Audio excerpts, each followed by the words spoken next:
کبھی کبھی تو اپنی ایسی باتوں سے مجھے بالکل بچہ لگتا ہے۔ میں نے کہا وہ تو میں ہوں، بچے سے زیادہ معصوم اور کون ہو سکتا ہے؟ تو سارم کی بجائے تیرا نام معصوم علی کیوں نہ رکھ دیا جائے؟ اب تو میرا مذاق اڑاتی رہے گی کہ وزیر یعقوب کی پنڈلی توڑنے کا عقدہ حل کرے گی۔ دیکھ، پنڈلی میں نے نہیں توڑی بلکہ گھوڑا بدکنے اور اس کے زمین پر گرنے سے ٹوٹی ہے۔ تو یہی کہنا چاہتی ہے نا؟ کم سے کم مجھے تو جھانسا نہ دیا کر۔ تو سنا اے عارض، کیا یعقوب کی ٹوٹی ہوئی پنڈلی کیا گل کھلائے گی؟ میں بتانے لگی، چوٹ آنے کی وجہ سے وزیر یعقوب خلیفہ کے دربار میں حاضر نہ ہو سکے گا، نہ خلوت میں اسے خلیفہ کے پاس جانے کا موقع ملے گا۔ پھر ہوگا یہ کہ وہ درباری جو یعقوب سے نالا ہے ان کی بنائے گی۔ خلیفہ کے بارے میں یہ بھی سنا گیا ہے کہ وہ کانوں کا کچا ہے، دوسری یہ کہ اس کا مزاج گرم ہے، وہ جلد برہم ہو جاتا ہے۔ ان تمام باتوں سے نتیجہ نکال اے عارض کہ وزیر یعقوب پر کیا گزرنے والی بات ہے۔ یہ تو سیدھی سی بات ہے اے دینار کہ اچھی نہیں گزرے گی۔ عارض کی بات ابھی پوری ہوئی تھی کہ مکان کے دروازے پر زوردار دستک ہوئی۔ اس وقت کون ہو سکتا ہے؟ کہیں کوئی گڑبڑ تو نہیں ہو گئی؟ یوں آدھی رات کے بعد دروازے پر کون دستک دے سکتا ہے؟ میں بڑبڑائی، پھر عارض سے کہا تو جا کر دیکھ، میں بھی آتی ہوں۔ یہ کہتے ہوئے میرا دل تیزی سے دھڑکنے لگا۔ اس سے پہلے کہ عارض یہ دیکھ کر آتا آدھی رات کو دروازے پر دستک دینے والا کون ہے، خود میں اٹھ کھڑی ہوئی۔ ابھی میں چند قدم ہی آگے بڑھی تھی کہ کسی عورت کے رونے کی آواز میرے کانوں سے ٹکرائی۔ میں چونک اٹھی اور میرے قدم تیزی سے دروازے کی طرف اٹھنے لگے۔ وہ جو کوئی بھی تھی میرے خیال میں مدد کی حقدار تھی اور اس نے بامجبوری ہی میرے کان کے دروازے پر دستک دی تھی۔ عارض جب واپس آیا تو میں دھیمی آواز سے اس سے مخاطب ہوئی، تو دروازہ کھلا کیوں چھوڑ آیا اے عارض؟ آدھی رات گزر چکی اور ایسے میں کوئی لٹیرا بھی ہمارے گھر داخل ہو سکتا ہے۔ وہ کوئی لٹیرا نہیں، ایک آدم زادی ہے دینار۔ عارض بھی آہستہ آواز میں بولا، وہ میری بچی کہہ کر روئی جا رہی ہے، لگتا ہے کہ اس کی بچی شدید بیمار ہے۔ میں نے کہا دیکھتی ہوں میں اسے، تو یہی ٹہر، یہ شمعدان تو لے لے۔ عارض بولا لا۔ میں نے ہاتھ بڑھا کر اس سے شمعدان لے لیا۔ پھر عارض تو وہیں کھڑا رہا اور میں چادر سنبھالتی ہوئی مکان کے دروازے پر پہنچ گئی۔ وہ عورت بھی چادر اوڑے ہوئی تھی۔ میں نے اس کے سراپے کا جائزہ لیا، اس نے اپنا چہرہ بھی خاصی حد تک چادر میں چھپا رکھا تھا۔ معلوم نہیں کیوں مجھے اس وقت خطرے کا احساس ہوا، جبکہ بظاہر ایسی کوئی بات نہ تھی۔ کون ہو تم؟ میں نے اس عورت کو مخاطب کیا۔ میں یہیں اسی محلے میں رہتی ہوں۔ اور وہ سسک اٹھی۔ مجھے معلوم ہوا ہے کہ تم اپنی بچی کے بارے میں کچھ فکر مند ہو۔ میں نے کہا کہ تمہاری بچی بیمار ہے؟ جی ہاں۔ اسے جانے کیا ہو گیا؟ آنکھیں ٹھہر گئی اور سر پیچھے کی طرف ڈھلک گیا۔ اس عورت نے روتے ہوئے رک رک کر بتایا۔ میرے سوالوں کے جواب میں اس نے اپنی بیمار بچی کی بیماری کے متعلق جو کچھ بتایا، اس سے میں ایک ہی نتیجے پر پہنچی۔ تمہاری بچی کو دماغی بخار لگتا ہے۔ میں دھیرے سے بولی، فکر نہ کرو، ٹھیک ہو جائے گی وہ، میں اسے چل کر دیکھ لیتی ہوں۔ بچی کے پاس کون ہے؟ میں نے پوچھا۔ اس کے بڑے بھائی کو چھوڑ کر آئی ہوں، عورت نے جواب دیا۔ تم اسی کو بھیج دیتی یا بچی کو یہاں لے آتی؟ دراصل بچی کی بگڑتی ہوئی حالت دیکھ کر میں گھبرا گئی تھی، عورت نے بتایا۔ اگر میں گھبرا نہ جاتی تو اتنی رات کو یہاں دوڑی نہ آتی، نہ وقت آپ کو زحمت دی، اس پر معافی چاہتی ہوں۔ میرا بیٹا صرف 10 سال کا ہے، ورنہ اسی کو۔ میں بول اٹھی، کیا گھر میں کوئی مرد نہیں؟ کوئی ہوتا تو پھر مجھے آنے کی کیا ضرورت تھی؟ میں بیوہ ہوں۔ عورت دوبارہ رونے لگی۔ رو مت، میں دواؤں کی سنجیدگی لے کر آتی ہوں، میں نے اسے تسلی دی۔ یہ حقیقت ہے کہ اس آدم زادی پر مجھے ترس آیا۔ مجھے خطرے کا احساس اب بھی تھا، مگر اس پر ہمدردی کا جذبہ غالب آیا۔ میں نے یہ بھی سوچا کہ وہ قابل رحم آدم زادی بھلا مجھے کیا نقصان پہنچا سکتی ہے؟ کوئی بھی مرض رات اور دن کا پابند نہیں۔ ایک طبیبہ کی حیثیت سے مجھے اس کا تجربہ تھا۔ رات کے وقت کسی کی طبیعت خراب ہو جائے تو وہ کہاں جائے؟ ظاہر ہے کہ طبیب ہی اس کے پاس دوڑے گا یا تیماردار اسے طبیب کے پاس لے جائیں گے۔ کچھ ہی فاصلے پر عارض موجود تھا۔ میں اس تک پہنچی، اسے حقیقت احوال سے آگاہ کیا۔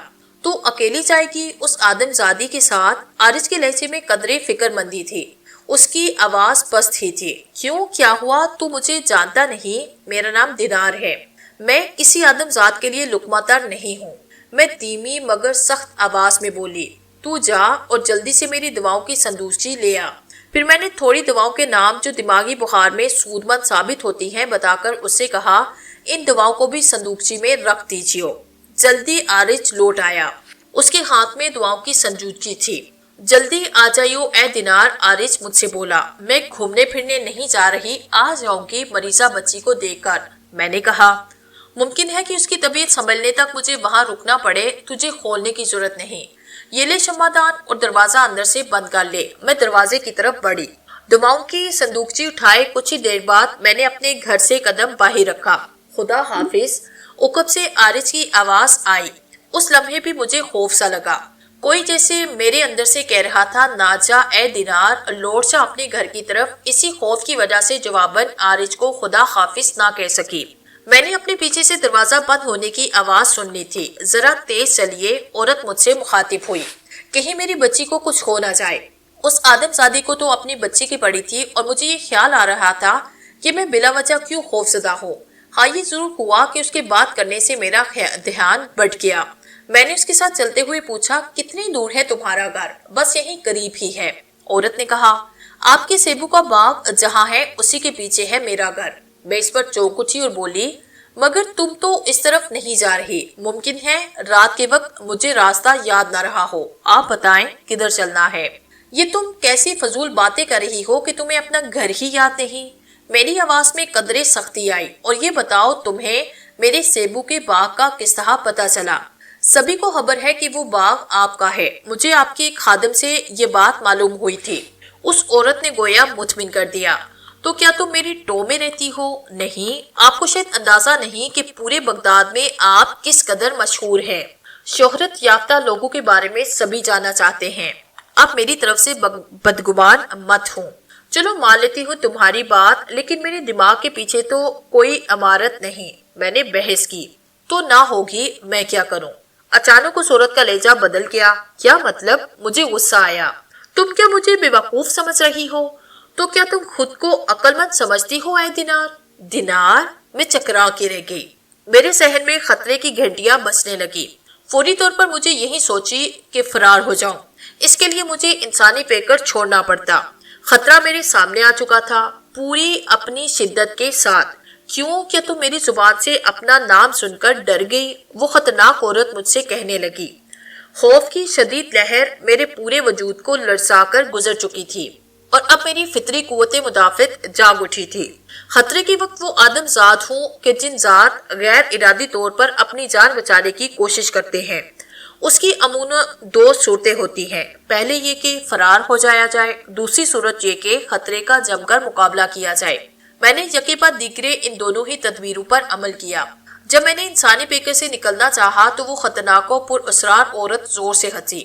سننے درار، اے سردار اعظم کی بے وقوف بیٹی، میں نے تجھے اس انسانی پیکر میں قید کر دیا ہے، تو لاکھ کوشش کرے اس قالب سے نہیں نکل سکتی۔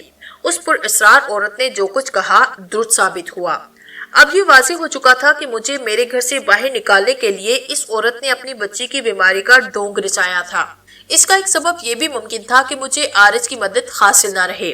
میرے لیے سب سے زیادہ تشویشناک بات یہ تھی کہ وہ پر اسرار عورت، وہ آدم زادی میری جان کے در پہ ہو گئی۔ لیکن اس وقت میں غلط خطوط پر سوچ رہی تھی، حقیقت کچھ اور ہی تھی، میرے تصور سے بھی زیادہ ہولناک۔ مجھے کچھ ہی دیر بعد اس کا علم ہو گیا۔ اس وقت میں خطرے کا مقابلہ کرنے کے لیے پوری طرح سے تیار ہو چکی تھی۔ مجھے میرا نام لے کر پکارنے والی اے آدم زادی، تو آخر مجھ سے چاہتی کیا ہے؟ میں پرعزم آواز میں بولی۔ اس سوال سے میرا مقصد یہ تھا کہ اس کے ارادے واضح ہو جائے۔ عموماً جنات کو آدم ذات مال و متاع حاصل کرنے کے لیے زیر دام لاتے ہیں۔ اس کے علاوہ ہم جن زادو کو اس لیے بھی غلام یا کنیز بنایا جاتا ہے کہ آدم زادو کی بے جا نمود و نمائش کا شوق بھی پورا ہو جائے۔ وہ دوسرے اپنے ہی جیسے آدم زادو کو روب میں لے سکے، اپنے متعلق یہ مشہور کر سکے کہ ان کے قبضے میں کوئی جن ذات یا جن زادی ہے۔ یہ شوق عام طور پر آدم زادو کو ہوتا ہے۔ میں اس لیے حیران تھی کہ یہ آدم زادی کیوں اسی شوق کے فضول میں مبتلا ہو گئی۔ میرے سوال کا جواب دینے سے پہلے وہ آدم زادی دھیرے سے ہنسی۔ اس کی ہنسی بڑی چڑا دینے والی تھی۔ میرا بس چلتا تو اس کے ٹکڑے کر دیتی۔ کہنے لگی تو پورا کر دے تو میں چاہوں، کوشش کروں گی، میں نے محتاط الفاظ میں جواب دیا۔ ایک جن زادی کوشش کرے گی، اس کی آواز میں طنز تھا۔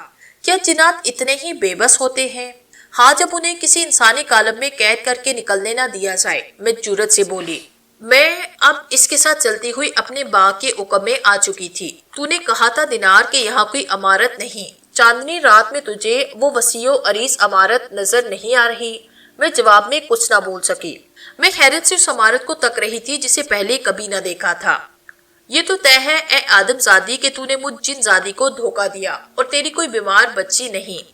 اب یہ بتا کہ پھر مجھے یہاں کس غرض سے لائی ہے؟ میں نے سوال کیا۔ تیرا اچار ڈالوں گی۔ ایک بار پھر وہ زہریلی ہنسی میرے تن بدن میں آگ لگا گئی جو اس پر اسرار عورت کی شاید عادت تھی۔ میں کافی دیر تک اپنا غصہ ضبط کرتی رہی۔ اس نے جو اچار ڈالنے کو کہا تو خود پر قابو نہ رکھ سکی۔ آخر میں جن زادی تھی۔ آگ سے میرے وجود کو تحلیق کیا گیا تھا۔ نتیجہ یہ تھا کہ میرے ہاتھ میں جو دواؤں کا بھاری صندوق تھا اسے میں نے فضا میں گھمایا اور اس شیطان صفت عورت کے سر پر دے مارا، پھر اسے سخت سست کہنے لگی۔ حملہ غیر متوقع تھا، اس لیے سنبھلتے سمجھتے وہ صندوق کی ضد میں آئی۔ معلوم نہیں عین وقت پر کس طرح اسے میرے ارادے کا پتہ چلا۔ صندوقچی کی اچرتی ہوئی ضرب نے بھی اسے چیخنے پر مجبور کر دیا۔ اب تک مجھے اس کا چہرہ نظر نہ آیا تھا۔ اس کی بدحاسی سے میں نے فائدہ اٹھایا اور سر سے چادر گھسیٹ لی۔ بڑی ہی کریخا صورت تھی وہ، رنگ بھی گہرا سیاہ تھا۔ اپنے سر سے چادر گھسیٹے جانے پر اس کی چھوٹی چھوٹی آنکھوں سے جیسے چنگاریاں نکلنے لگی۔ وہ بولی، اے دینار، میرے ساتھ گستاخی سے پیش آ کے تو نے اپنے حق میں اچھا نہیں کیا۔ سارا ایسے لوگوں کو انتہائی سخت سزا دیتی ہے۔ کون سارا؟ کیا تیرا نام سارا ہے؟ ہاں میں ہی سارا ہوں اور طریق برے اعظم سے یہاں آئی ہوں۔ اس کا اشارہ افریقہ کی طرف تھا۔ حیرت انگیز طور پر چوٹ کھانے کے باوجود اس افریقی آدم زادی نے کسی فوری رد عمل کا اظہار نہ کیا۔ اس نے بس اتنا کیا کہ دواؤں کا صندوق میرے ہاتھ سے چھین کر پھینکا اور کہنے لگی، تو ابھی سارا کو نہیں جانتی اور جاننا بھی نہیں چاہتی۔ میں نے بلا جھجک کہہ دیا، اور تو اے دینار تجھے جاننا ہی پڑے گا۔ کوئی زبردستی ہے؟ ہاں، کیونکہ تو اس وقت زیر دست ہے۔ اب میں اس کے ساتھ ایک مکان کے دروازے تک پہنچ گئی۔ اس مکان کے دروازے پر کھڑے ابھی مجھے چند لمحے ہوئے تھے کہ دروازہ خود بخود کھل گیا۔ آ جاؤ اے سارا، اے دینار، اندر سے ایک بھاری مردانہ آواز سنائی دی۔ میں تم دونوں ہی کا منتظر تھا۔ وہ آواز میرے لیے قطعی اجنبی تھی۔ معلوم نہیں وہ کون تھا اور مجھے کیسے جانتا تھا۔ میں نے کھلے ہوئے دروازے میں ہلکی سی روشنی دیکھی۔ اس روشنی کا محرج بھی میری آنکھوں سے پوشیدہ تھا۔ چل اے دینار، سارا نے میرا بازو پکڑ کر کہا۔ میں نے جھٹکے سے بازو چھڑانا چاہا مگر ناکام رہی۔ تو نے دھوکے سے بس ایک بار ہلکی سی ضرب لگا دی، لیکن میں تیری طرف سے چوکنے ہو گئی ہوں۔